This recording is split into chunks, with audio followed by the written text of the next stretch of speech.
Hey everybody, I hope everyone is well.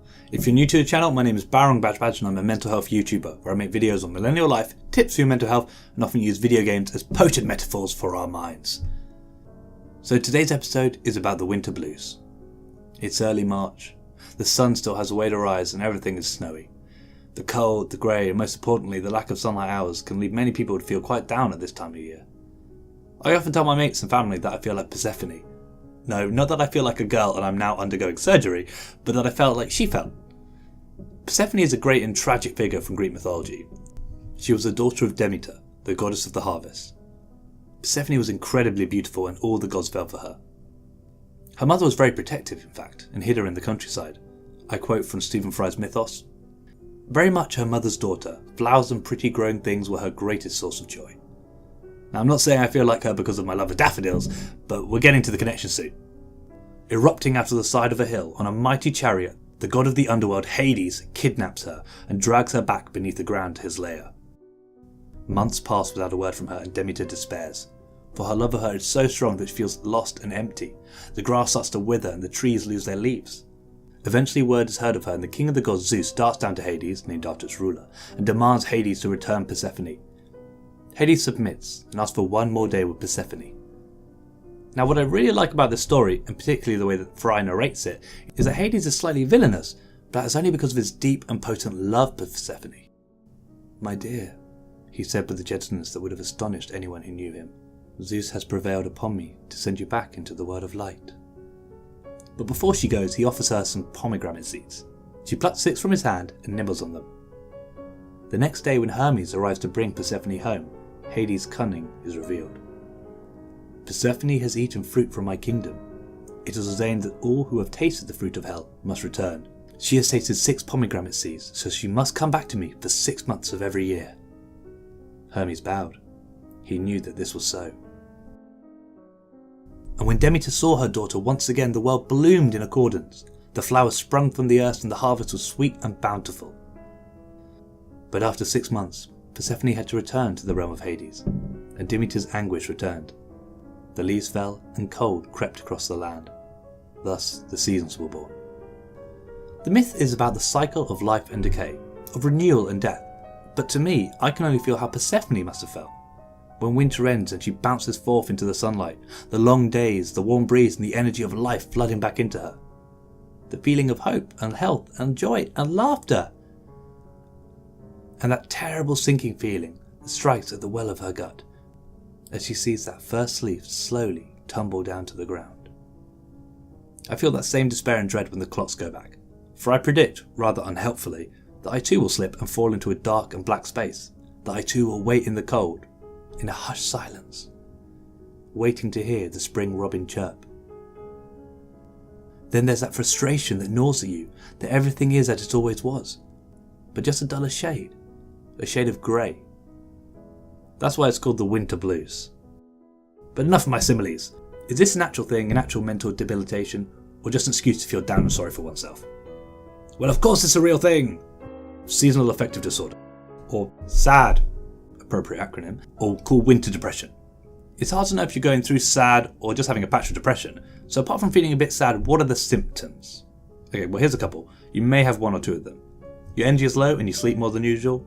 Feel apathetic, unmotivated, bored. You are less interested in friends and activities you usually enjoy. You feel irritable, moody, and your relationships suffer. You overeat, gain weight, and especially have cravings for carbohydrates. Now here's the kicker. We're not really sure what causes this disorder. There is no agreed upon medical consensus to what may ignite this frustrating debilitation. I quote from the National Health Service. "The main theory is that a lack of sunlight might stop a part of the brain called the hypothalamus working properly, which may affect the production of melatonin. Melatonin is a hormone that makes you feel sleepy. In people with SAD, the body may produce it in higher than normal levels.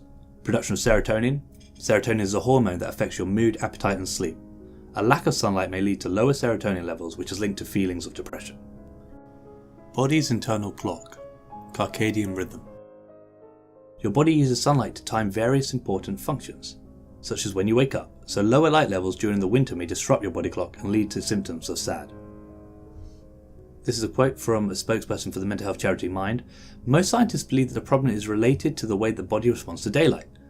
With SAD, one theory is that light entering the eye causes changes in the hormone levels in the body. In our bodies, light functions stop the production of sleep hormone, melatonin, making us wake up. It's thought that SAD sufferers are affected by shorter daylight hours in the winter. They produce higher melatonin, causing lethargy and symptoms of depression. That's interesting. When I think about my SAD, or SAD, I think it's not the cold, but the lack of light that has a bigger impact. England can be cold for half the year, but it's that time between November and February where I can really feel my lowest. This article too suggests that too much melatonin creates lower levels of dopamine and norepinephrine. Oh my god, that's a really hard word. Norepinephrine. Norepinephrine. I'm going to go for it. Both of these neurotransmitters are essential for making you feel motivated, energetic, and interested in life. In case you haven't heard the word dopamine before, it's often called the happiness hormone. It's what you get when you eat a great meal, or go for a workout, or when you finally beat Ganondorf.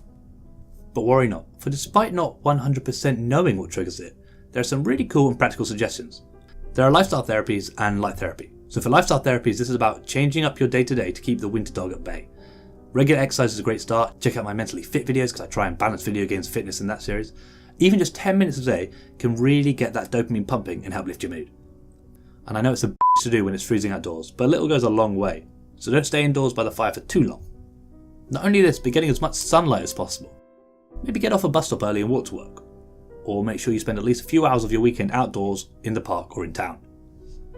Then there is light therapy. Sounds like a jolly therapy. It's pretty cool. Light therapy, phototherapy, is exposure to light that is brighter than indoor light but not as bright as direct sunlight.